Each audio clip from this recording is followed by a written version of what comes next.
ಎಲ್ರಿಗೂ ನಮಸ್ಕಾರ. ನಮ್ಮ ಅಡುಗೆ ಚಾನೆಲ್ಗೆ ಸ್ವಾಗತ. ಇವತ್ತಿನ ವಿಶೇಷ ಬಿಸಿ ಬಿಸಿ ಇಡ್ಲಿಗೋಸ್ಕರ ರುಚಿಕರವಾಗಿ ಟೇಸ್ಟಿಯಾಗಿರೋ ಅಂತ ಸೈಡ್ ಡಿಶ್ ರೆಸಿಪಿ. ಇದು ತಮಿಳುನಾಡಲ್ಲಿ ತುಂಬಾನೇ ಪ್ರಸಿದ್ಧ ಫೇಮಸ್ ಆಗಿರೋ ಅಂತ ರೆಸಿಪಿ ಇಡ್ಲಿ ಕುರ್ಮಾ. ಇದು ಇಡ್ಲಿ ಜೊತೆಗಲ್ದೆ ದೋಸೆ, ಪೂರಿ, ಚಪಾತಿ ಜೊತೆ ಕೂಡ ತುಂಬಾನೇ ಟೇಸ್ಟಿಯಾಗಿರುತ್ತೆ. ಮಾಡೋದು ಕೂಡ ತುಂಬಾನೇ ಸುಲಭ. ಮನೆಯಲ್ಲಿ ತರಕಾರಿ ಇಲ್ದಿದ್ದಾಗ ಈ ರೆಸಿಪಿನ ಟ್ರೈ ಮಾಡಿ ನೋಡಿ. ಮೊದಲನೇ ಸ್ಟೆಪ್ ಅಲ್ಲಿ ಬಾಣಲೆ ಇಟ್ಕೊಂಡಿದ್ದೀನಿ. 2 ಟೇಬಲ್ ಸ್ಪೂನ್ ಅಷ್ಟು ಎಣ್ಣೆ ಬಿಸಿ ಆದಮೇಲೆ ಜೀರಿಗೆ 1 ಟೇಬಲ್ ಸ್ಪೂನ್ ಅಷ್ಟು, ಪಲಾವ್ ಎಲೆ 2, 1 ದೊಡ್ಡ ಎಲೆನ ಕಟ್ ಮಾಡಿ ಸೇರಿಸ್ಕೊತಾ ಇದ್ದೀನಿ. 2 ಪದಾರ್ಥಗಳನ್ನ ಸುಮಾರು 20 ಸೆಕೆಂಡ್ ಅಷ್ಟು ಬಿಸಿ ಮಾಡ್ಕೋಬೇಕು. 20 ಸೆಕೆಂಡ್ ಆದಮೇಲೆ ಸಣ್ಣದಾಗಿ ಕಟ್ ಮಾಡಿ ಇಟ್ಕೊಂಡಿರೋ 2 ದೊಡ್ಡ ಈರುಳ್ಳಿ ಕ್ವಾಂಟಿಟಿನ ಸ್ವಲ್ಪ ಜಾಸ್ತಿ ಹಾಕೋಬೇಕು. ಇದೇ ಮೇನ್ ಇಂಗ್ರೀಡಿಯೆಂಟು ಈ ರೆಸಿಪಿಯಲ್ಲಿ. ಹಸಿರು ಮೆಣಸಿನಕಾಯಿ 2 ರಿಂದ 3 ಅಷ್ಟು, ಖಾರನ ನಿಮ್ಮ ಇಷ್ಟದ ಪ್ರಕಾರ ಕೂಡ ಸೇರಿಸ್ಕೋಬಹುದು. ಕಲಿಸ್ಕೊಂಡು ಈರುಳ್ಳಿಲಿರೋ ಹಸಿ ವಾಸನೆ ಹೋಗ್ಬೇಕು, ಸ್ವಲ್ಪ ಹೊಂಬಣ್ಣ ಬರಬೇಕು, ಅಲ್ಲಿವರೆಗೂ ಬೇಯಿಸ್ಕೋಬೇಕು. ಈರುಳ್ಳಿನ ತುಂಬಾನೇ ಜಾಸ್ತಿ ಕೆಂಪಾಗೋವರೆಗೂ ಬೇಯಿಸ್ಕೊಳಕ್ ಹೋಗ್ಬೇಡಿ, ಟೇಸ್ಟು ಕೆಟ್ಟೋಗುತ್ತೆ. ಸುಮಾರು 3 ನಿಮಿಷ ಆದ್ಮೇಲೆ ಈರುಳ್ಳಿಲಿರೋ ಹಸಿ ವಾಸನೆ ಹೋಗಿದೆ, ಸ್ವಲ್ಪ ಹೊಂಬಣ್ಣ ಬಂದಿದೆ. ಇಷ್ಟು ಮಟ್ಟಿಗೆ ಬೇಯಿಸ್ಕೊಂಡ್ರೆ ಸಾಕಾಗುತ್ತೆ. ಕಟ್ ಮಾಡಿ ಇಟ್ಕೊಂಡಿರೋ 1 ದೊಡ್ಡ ಟೊಮ್ಯಾಟೊ, ಸ್ವಲ್ಪ ಅರಿಶಿನ, ಮತ್ತೊಮ್ಮೆ ಚೆನ್ನಾಗಿ ಕಲಿಸ್ಕೊಂಡು ಟೊಮೆಟೊ ಮೆತ್ತಗಾಗೋವರೆಗೂ ಬೇಯಿಸ್ಕೋಬೇಕು. ಟೊಮೆಟೊ ಬೇಗ ಬೆಂದೋಗುತ್ತೆ. ಸುಮಾರು 2 ನಿಮಿಷ ಮೀಡಿಯಂ ಫ್ಲೇಮ್ ನಲ್ಲಿ ಬೇಯಿಸ್ಕೊಂಡ್ರೆ ಸಾಕಾಗುತ್ತೆ.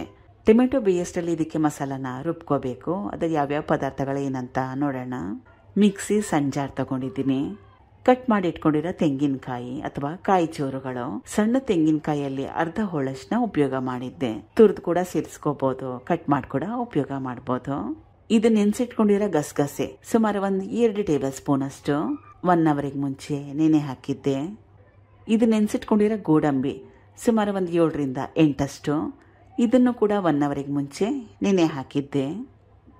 ಹಸಿ ಶುಂಠಿ, ಬೆಳ್ಳುಳ್ಳಿ, ಇದು ಚಕ್ಕೆ, ಲವಂಗ, ಏಲಕ್ಕಿ, ಉರ್ಗಡ್ಲೆ ಸುಮಾರು 2 ಟೇಬಲ್ ಸ್ಪೂನ್ ಅಷ್ಟು. ಇದನ್ನ ಹಾಕೊಳ್ಳೋದ್ರಿಂದ ಕನ್ಸಿಸ್ಟೆನ್ಸಿ ಗಟ್ಟಿ ಬರುತ್ತೆ. ಇದಕ್ಕೆ ನೀರ್ನ ಹಾಕೊಂಡು ರುಬ್ಕೊಳ್ಳೋ ಅವಶ್ಯಕತೆ ಇಲ್ಲ.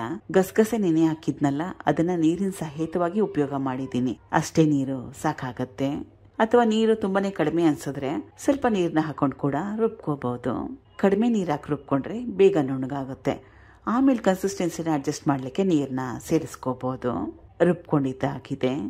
ಟೊಮೆಟೊ ಕೂಡ ಚೆನ್ನಾಗಿ ಮೆತ್ತಗಾಗೋವರೆಗೂ ಬೇಯಿಸ್ಕೊಂಡಿದ್ದಾಗಿದೆ. 1 ಟೇಬಲ್ ಸ್ಪೂನ್ ಅಷ್ಟು ಧನಿಯಾ ಪುಡಿ, 1 ಟೇಬಲ್ ಸ್ಪೂನ್ ಅಷ್ಟು ಬ್ಯಾಡಗಿ ಅಚ್ಕಾರದ ಪುಡಿ.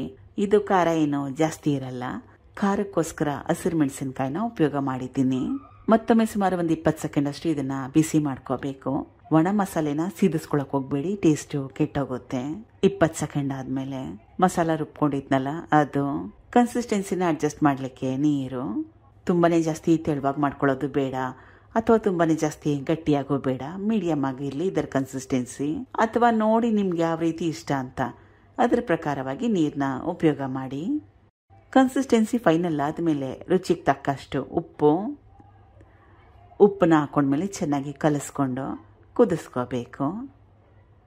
ಈಗ ರುಚಿಕರವಾಗಿರೋಂಥ ಇಡ್ಲಿ ಕುರ್ಮಾ ರೆಡಿಯಾಗಿದೆ. ಸೂಪರ್ ಟೇಸ್ಟಿ ಆಗಿರುತ್ತೆ. ಇಡ್ಲಿ ಜೊತೆಗೆ ಇದನ್ನ ತಿಂದ ಮೇಲೆ ವಾಯ್ಸ್ ಓವರ್ನ ಕೊಟ್ಟಿದ್ದೀನಿ. ಕೊನೆಯಲ್ಲಿ ಸಣ್ಣದಾಗಿ ಕಟ್ ಮಾಡಿ ಇಟ್ಕೊಂಡಿರೋ ಕೊತ್ತಂಬರಿ ಸೊಪ್ಪು. ಗ್ಯಾಸ್ ಸ್ಟವ್ನ ಆಫ್ ಮಾಡ್ಕೋಬೇಕು. ಬಿಸಿ ಬಿಸಿ ಇಡ್ಲಿ ಜೊತೆಗೆ ಸರ್ವ್ ಮಾಡ್ತಾ ಇದ್ದೀನಿ. ತರಕಾರಿ ಇಲ್ದಿದ್ದಾಗ ಈ ರೆಸಿಪಿನ ಟ್ರೈ ಮಾಡಿ ನೋಡಿ. ಮಾಡೋದು ಸುಲಭ, ಟೇಸ್ಟಿಯಾಗೂ ಇರುತ್ತೆ, ಎಲ್ಲರಿಗೂ ಇಷ್ಟ ಕೂಡ ಆಗುತ್ತೆ. ಮೊದಲೇ ಹೇಳ್ದಂಗೆ ಇಡ್ಲಿ ಅಲ್ಲದೆ ದೋಸೆ, ಪೂರಿ, ಚಪಾತಿ ಜೊತೆ ಕೂಡ ಚೆನ್ನಾಗಿರುತ್ತೆ. ಟ್ರೈ ಮಾಡಿ ನೋಡಿ. ಕೇವಲ 5 ರಿಂದ 10 ನಿಮಿಷದೊಳಗಡೆನೆ ಮಾಡ್ಕೋಬಹುದು. Thank you for watching. ಧನ್ಯವಾದಗಳು.